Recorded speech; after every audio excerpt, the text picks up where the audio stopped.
David and Roger indicated, we have a growing role in advocacy, and it's changed significantly since the election. That's okay, no problem. So, when it comes to advocacy, you have to think about what's the message that you're trying to get out, and who's the audience, and tailoring both of those simultaneously. So, let's talk about how we can educate and inform audiences, because that's a big piece of advocacy. The audience could be your members, it could be the STEM community writ large, it could be the public, it can be Congress and administration and their staffers, and we interact with all of those groups.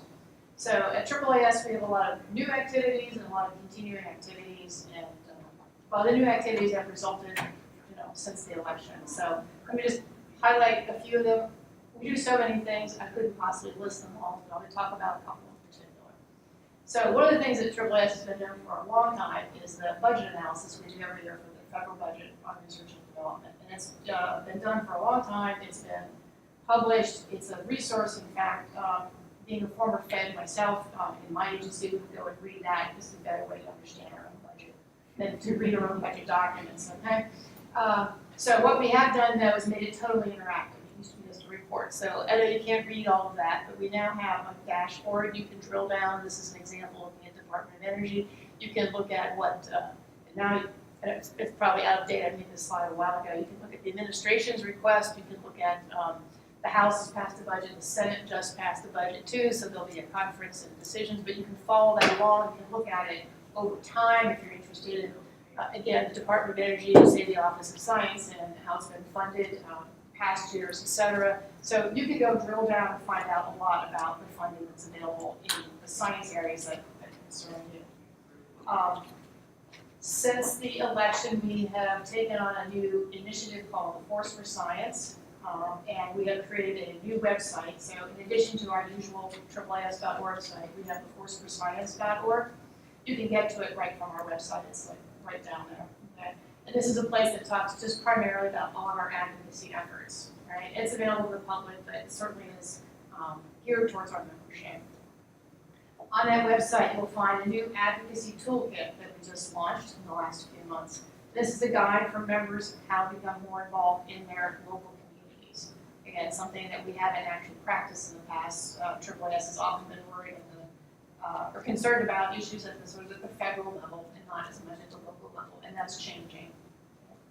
And we have an addition, it's not all that new, but some of you may be familiar with our Trellis platform, which is a way to do communication, engagement, collaboration. All our members are on it.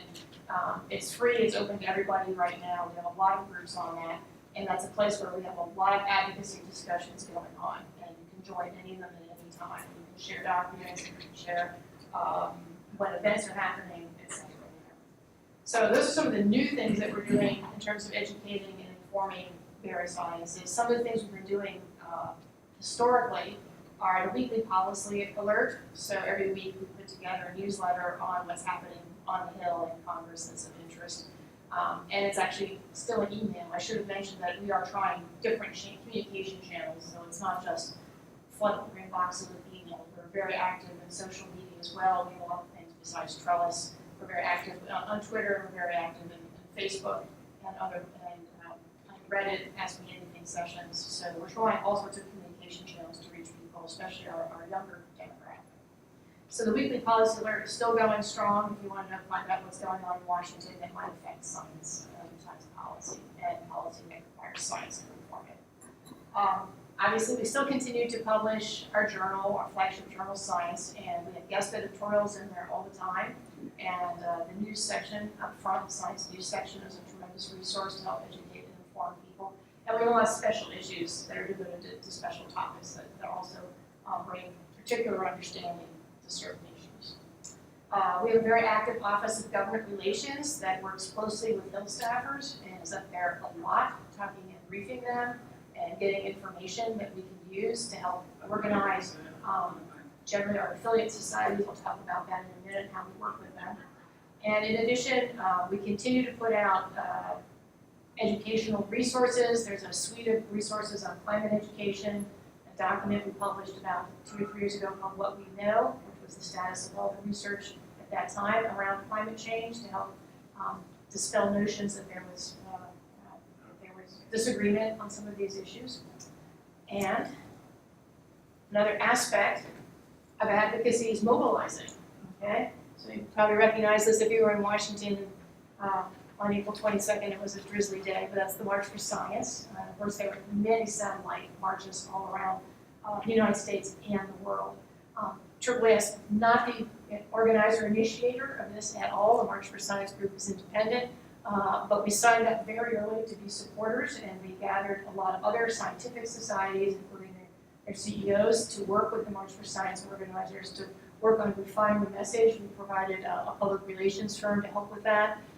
At AAAS itself, if you were in Washington, we had a full day of activities before that anyone coming into town could participate in, educational activities. And after the march, we had again an afternoon and evening worth of activities going on there as well to help continue the message. And other things that we've done that are new. When the federal budget proposal from the administration was announced, first in the spring as the so-called skinny budget, but then later formally rolled out by Office of Management and Budget. At that time, we worked with our members and people who were very active in AAAS to write op-eds. We placed in major news outlets around the country, and in about a 2-week time span, we got 21 op-eds placed and published. And in, I have to say, certain districts that we were looking to actually have this information come out. And in addition, we asked members to contact their congressional offices about the proposed budget. And again, about a course of 2 weeks, we got 1,700 contacts into congressional offices. This is the first time AAAS has done something like that, so I don't know if these are good numbers or bad numbers. We were happy with that set of numbers, but we're going to be being much more active on the op-ed front and on connecting our members with Congress going forward. So you'll see more coming out there. And the other new thing that we've done is develop something called the Engage platform. Again, these are all the things you can get to from either our own website or the new Force for Science website.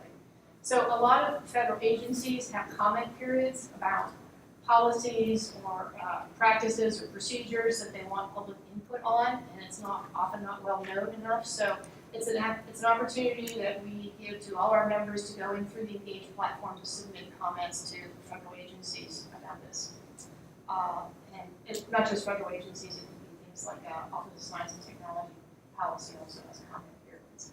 And again, if you were a member of our Trellis community, you would be getting alerts through the Trellis application, not necessarily your email, about all of these opportunities that you can engage. So, and respond and mobilize to respond to. Some of the things that we're continuing to do along this line are the Science and Technology Policy Fellows. This is probably our flagship program. Many of you may know about it. We place about 300 PhD scientists a year, either in executive branch, federal agencies, on the Hill, and we also have a few in the judicial branch as well. And they serve there for a year and bring their science expertise into policy making and forming those sorts of decisions. Generally it's a lot of younger people sort of soon after their PhD postdoc level, but we do have a lot of senior scientists who do it as well. We do this in conjunction with our other affiliate societies, all the other scientific societies ACCESSE. We provide them with a lot of professional development opportunities too, and great onboarding so they can move right into their agency or activity and take on something of significance.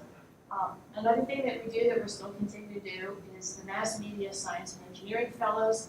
That's at the level of about 20 people a year, but we take graduate students in science, and for the summer, they place them with the Washington Post, Slate, Politico, the New York Times, NPR, and they spend the summer learning to do science journalism and write science stories for that news media outlet. And that's a very successful way of getting more science stories out to the general public. Let me talk a little bit about, one other thing on here is that in terms of mobilizing is working with our fellow societies. So we do a lot of coordination on what we call multi-society letters. An example would have been certainly when the travel bans were proposed initially. Our Office of Government Relations and our corresponding partners at our affiliate societies work on drafting a letter that would go out. It's actually publicly released, but it's generally sent towards anyone in the government, the state's administration, sometimes it would be Congress if they were considering something. That's just one example, but we get like over 200 organizations and institutions to sign on as part of this letter to let people know this is where the Science Society stand on whatever the policy or practice that has been either announced or proposed.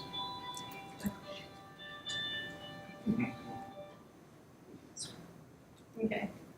And then on impact, that's another piece of advocacy. Are you having impact? We are so lucky to have a CEO who is so committed to advocating around science. Rush Holt is a former congressman from New Jersey, but he's also a PhD physicist. He joined us a little over 2 years ago, and he is very involved. He appeared, he does go to the Hill. He was in a Senate roundtable just 2 weeks ago. He writes his own op-eds. He's on the news a lot. He's interviewed on radio. He's in social media. He's very active. And again, not just Rush, but we have a very active social media presence, and I can tell you more about those sorts of things if you're interested later, how you can follow all the different things that we do, if you're a Twitter fan, or if you're on Facebook, or whatever you like. So. And lastly, just sort of looking ahead, a couple of things that we do around advocacy that you should know about. One thing that we've taken over from a number of other affiliate societies and we now run is something called the Golden Goose Awards. I don't know why it's called that. It should be the goose that laid the golden egg. I think that's what they were trying to get to, but they call it the Golden Goose Awards. And so this is a celebration every year of a basic research project that was funded by the federal government that ran into criticism, typically, from people outside the agencies that funded it. Sometimes they thought the research was stupid, that it was completely inappropriate, that it was, you can just name all the sorts of things that some basic science research gets called, right? And so this is a celebration of things that people took a chance on, funded, and it turned out to be a really remarkable achievement and has made, usually in most cases, real economic differences in the country. So these are celebrated every year. The next ceremony is September 27th. I can't wait to see, which one is announced next. There's usually 2 or 3 that are chosen, and it's really great to follow those stories. They're great stories that you can share with others about why to invest in basic research. I'll give the one example, the one that I think most people know, and it was celebrated last year, was a Department of Agriculture grant back in the 60s to a group of agricultural scientists to look at the mating habits of the screwworm fly. You can imagine that got a lot of nice puns on that. and it was made fun of a lot by people in Congress. And it turns out the screwworm fly attacks cattle, and it was very important to the Texas cattle industry, and these people were able to introduce, the scientists were able to introduce sterilized males and basically eradicated the screwworm fly and saved like billions of dollars in the cattle industry in the U.S., and they are working to eradicate this across the nation, across the world. So it is incredible economic benefit to the country that someone took a chance on and looked at. I picked this one because it was Well, I appreciate that. We're very proud of it. Very proud of insect research that was so important. Yeah, so. thank you.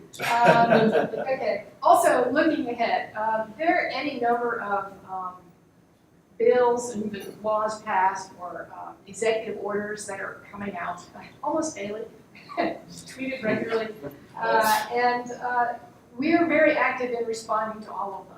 But one thing that I wanted to touch on, because it's something that's been new and different for AAAS, is the state and local level. That's not been a place that we have typically been strong players in, and that's changing.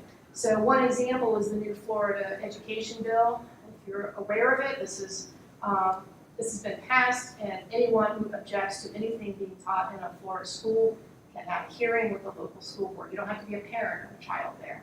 So it's not just the people who object to your child reading Catcher in the Rye or something like that. This is if you object to any teaching on evolution, any teaching on climate change, all right? It slows down the whole education process in Florida while each school district has to go through a hearing on whether or not to continue with this. So this is an example of something that we're working on to try to educate not only our members in Florida, the community in Florida, what this means, writing our op-eds, writing our multi-society letters on this to try to have some influence on this.